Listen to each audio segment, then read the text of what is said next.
पहलगाम हमले के बाद हमने अब्दुल की रेहड़ी तोड़ दी, अली की दुकान तोड़ दी, रहमान को पीट डाला, कश्मीर को गालियां दे दी, कश्मीरियों को आतंकवादी बोल दिया, विपक्ष को जिम्मेदार ठहरा दिया, सारे मोदी विरोधियों को देशद्रोही बता दिया। ओलंपिक में देश की इज्जत बचाने वाले इकलौते खिलाड़ी नीरज चोपड़ा तक को ट्रोल कर डाला। हमने सब कुछ कर दिया सिवाय पाकिस्तान पर कार्रवाई करने के। मतलब पहले आतंकियों ने बेकसूर लोगों को मारा और फिर हमने भी बेकसूर लोगों को मारना शुरू कर दिया। हम दुनिया की पहली ऐसी नस्ल हैं जिसके बच्चों को पड़ोसी पीट दे तो हम घर आकर बीवी को खुद ही पीट देते हैं। हमला पाकिस्तान ने करवाया और एफआईआर सिंगर नेहा सिंह राठौर पर करवा दी गई। क्यों? क्योंकि पाकिस्तान के किसी ट्विटर हैंडल ने नेहा की कोई वीडियो पोस्ट कर दी थी। मतलब अब आतंकी देश पाकिस्तान के हिसाब से हमारा देश चलेगा। अगर पाकिस्तान को पता चला कि इंडिया में इस हिसाब से कार्रवाई हो रही है तो कल को वो मोदी और शाह की वीडियो पोस्ट कर देगा। तो क्या मोदी और शाह पर एफआईआर करवाओगे? नेहा पर एफआईआर हुई क्योंकि उन्होंने मोदी जी से सवाल पूछे।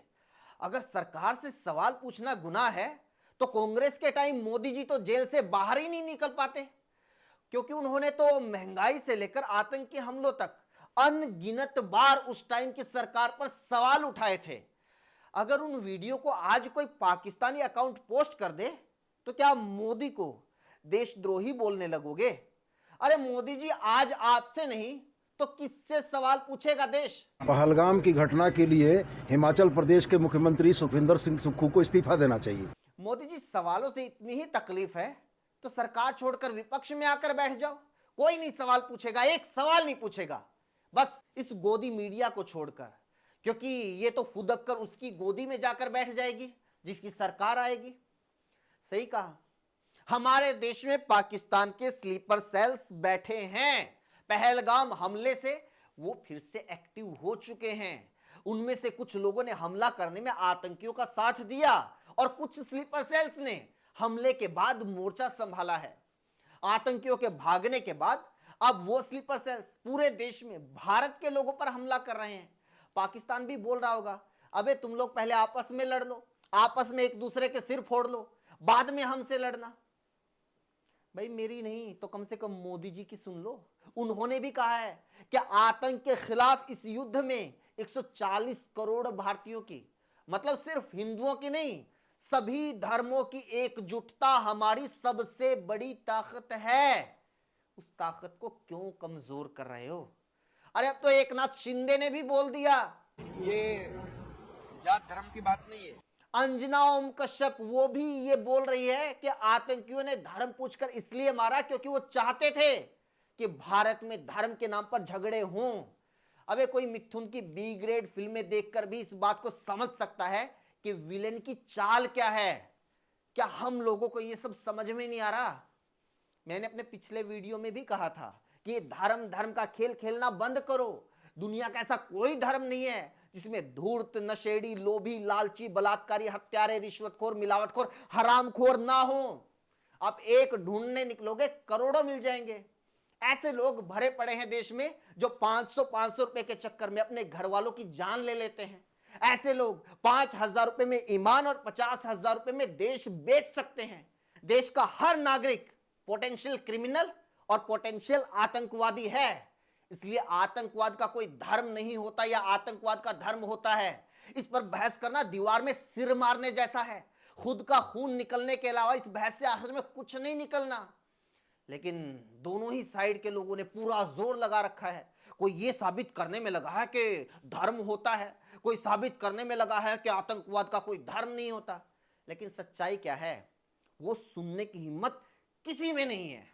सच्चाई यह है कि 1980 के दशक में ही दुनिया में इस्लामिक आतंकवाद शब्द मीडिया और सरकारी दस्तावेजों में इस्तेमाल होने लगा था।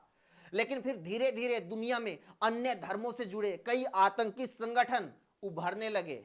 दुनिया का शायद ही कोई ऐसा धर्म हो जो आतंकवाद से बचा हो। लगभग हर धर्म से जुड़े अलग अलग उग्र संगठन दुनिया में मिल जाएंगे। भारत में भी कई हैं।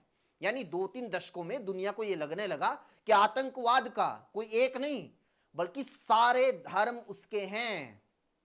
जी हां, सारे धर्म उसके हैं, लेकिन यह बात बोलने और इसे मानने का जिगरा किसी धर्म में नहीं है। इसलिए सभी धर्मों ने मिलकर नया जुमला बनाया, आतंकवाद का कोई धर्म नहीं होता। इस जुमले का आविष्कार सिर्फ इस्लाम को क्लीन चिट देने के लिए नहीं किया गया था, बल्कि सभी धर्मों को आतंकवाद से क्लीन चिट देने के लिए किया गया था। आतंकवाद का कोई धर्म नहीं होता, जबकि सच्चाई यह है कि जब तक किसी क्राइम के साथ धर्म का एंगल नहीं जुड़ता, उसे आतंकवाद कहा ही नहीं जाता। सारी दुनिया को पता है कि धार्मिक कट्टरता और धर्मांधता आतंकवाद को जन्म देती है।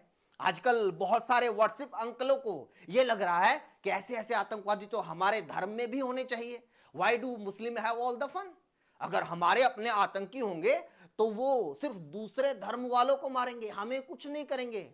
तो अंकल जी, याद दिला दूं आपको, 6 दिसंबर 2014 पेशावर पाकिस्तान, आतंकियों ने एक आर्मी पब्लिक स्कूल पर हमला किया, 9 स्टाफ मेंबर्स को मार डाला, 132 बच्चों को मार डाला, छोटे छोटे बच्चों को गोलियां, सारे के सारे मुस्लिम। वहां के अंकिलों को भी एक जमाने में लग रहा था कि वो जिस आग से खेल रहे हैं वो सिर्फ पड़ोसियों को जलाएगी।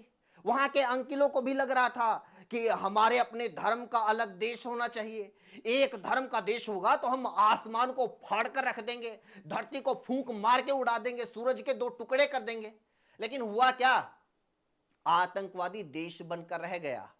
और जो लोग पूछते रहते हैं ना कि सेकुलरिज्म से भारत को क्या मिला, सेकुलरिज्म से भारत को क्या फायदा हुआ, यह फायदा हुआ कि हम पाकिस्तान या अफगानिस्तान बनने से बच गए। लेकिन अब हमारे वाले लोगों के दिमाग में भी बैठ गया है कि सिर्फ हमारे धर्म का देश होना चाहिए, ताकि हम लोग भगत सिंह, उधम सिंह, सुभाष चंद्र बोस, अशफाकुल्लाह खां, बहादुर शाह जफर जैसे शहीदों को कह सके, हमने तो तुम लोगों की कुर्बानी सिर्फ इसलिए ली थी क्योंकि हम लोग तो हिंदू राष्ट्र बनाना चाहते थे। सरप्राइज! बहुत सारे लोग ये साबित करने में लगे हैं कि ये सेना, ये फौज, ये किसी काम की नहीं है। अब तो खुद हथियार उठाना पड़ेगा, अपनी रक्षा खुद करनी पड़ेगी। इसलिए आज हम देख रहे हैं कि हमारे गांव और शहरों में ऐसे ऐसे लोगों की नई नई पौध तैयार हो गई है।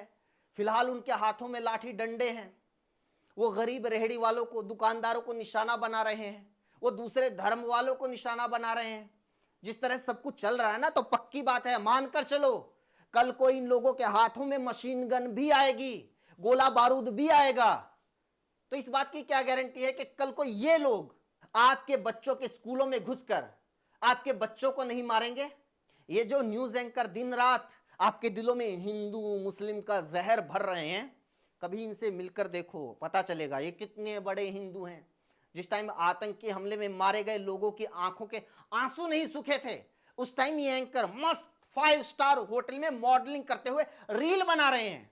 मैं चैलेंज करता हूं, इन सारे न्यूज एंकरों के किसी भी बेटे या बेटी की एक रील, एक फोटो, एक वीडियो आप दिखा दो जिसमें वो किसी मस्जिद के बाहर नारे लगा रहे हों, कहीं किसी हिंदुओं के जुलूस में बाइक पर बैठे हों, कहीं किसी रेहड़ी वाले को पीट रहे हों, किसी दुकान का शीशा तोड़ रहे हों। आप एक दिखा दीजिए, मैं खुद अर्णब गोस्वामी की औलाद के साथ हथियार लेकर सड़कों पर उतरने के लिए तैयार हूं। अब दिखा दीजिए बस। वीडियो में इतना ही। ठीक लगी तो और लोगों तक पहुंचाइए। ऐसे मसले पर अपनी राय जरूर दीजिए, कमेंट कीजिए, जुड़ने के लिए सब्सक्राइब कीजिए। Thank you so much.